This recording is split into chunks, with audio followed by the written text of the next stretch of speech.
The explosion had been apocalyptic.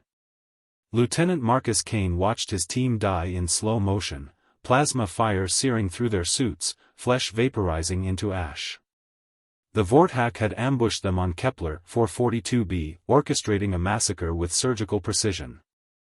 As darkness claimed him, Marcus heard Commander Thexgael's laugh, that guttural, bone-chilling sound that had haunted humanity's colonial outposts for 2 years. They left him in the frozen wastes. No mercy. No mercy was the Vorthak way. But Marcus Kane was not a man who stayed dead. He woke in a crevasse, his suit damaged but functional, his body broken but alive. The cold kept him conscious, every nerve screaming in agony as frostbite crept across his fingers. For 3 days, he crawled through tunnels of ice, following thermal signatures, searching for anything that might explain his survival.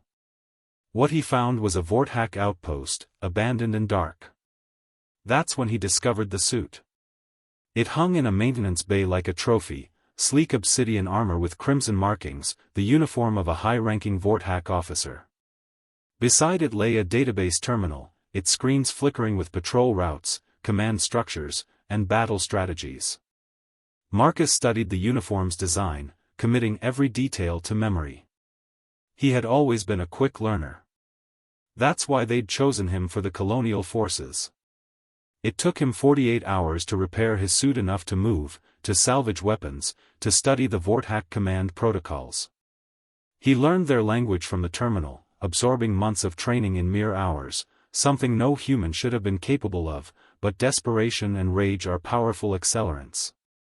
He learned that Thexgael was stationed at the primary orbital fortress, preparing for a final assault on the human settlements. Marcus made his choice. He would not run. He would not hide. He would walk into that fortress wearing their own skin. The Vorthak soldiers never questioned him. The uniform granted him passage through checkpoint after checkpoint.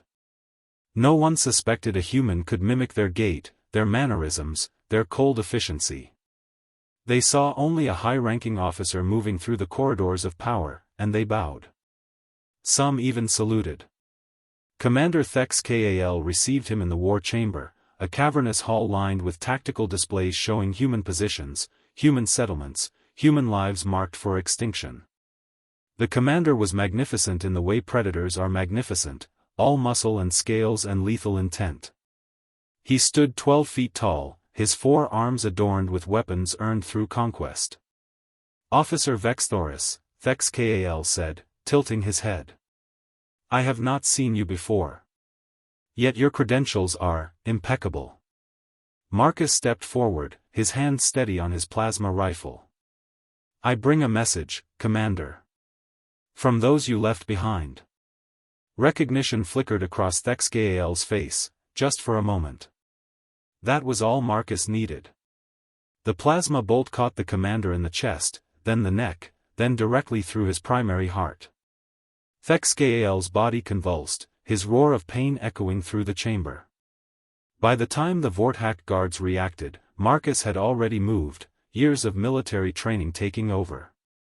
3 guards fell. Then 5. Then 10. The alarm shrieked through the fortress as Marcus severed Thexgael's head with a ceremonial blade he'd found in the dead commander's quarters. The severed head was heavier than he expected, still burning with residual heat.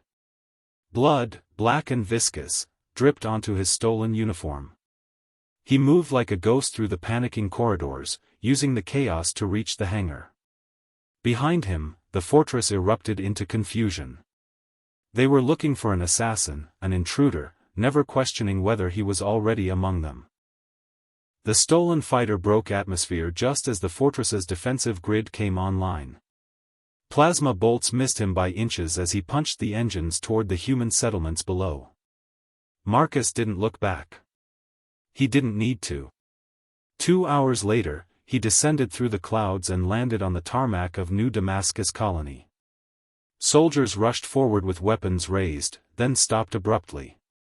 They saw the uniform first, the hated Vorthak insignia. Then they saw him step out, his human face visible beneath the helmet, blood-soaked and battle-worn. In his hands, he held Thexgael's head. The entire colony fell silent. Then someone began to cheer. The sound spread like wildfire, humanity's rage finally given voice, its fear finally conquered. Marcus dropped the head at the commandant's feet and removed his helmet. "The commander is dead," he said quietly. "And I've brought you his entire tactical database. The Vortak is fractured now, lost without their leader. This is your moment." As the crowd erupted, Marcus looked at the sky. The Vortak had tried to bury humanity in the ice and snow.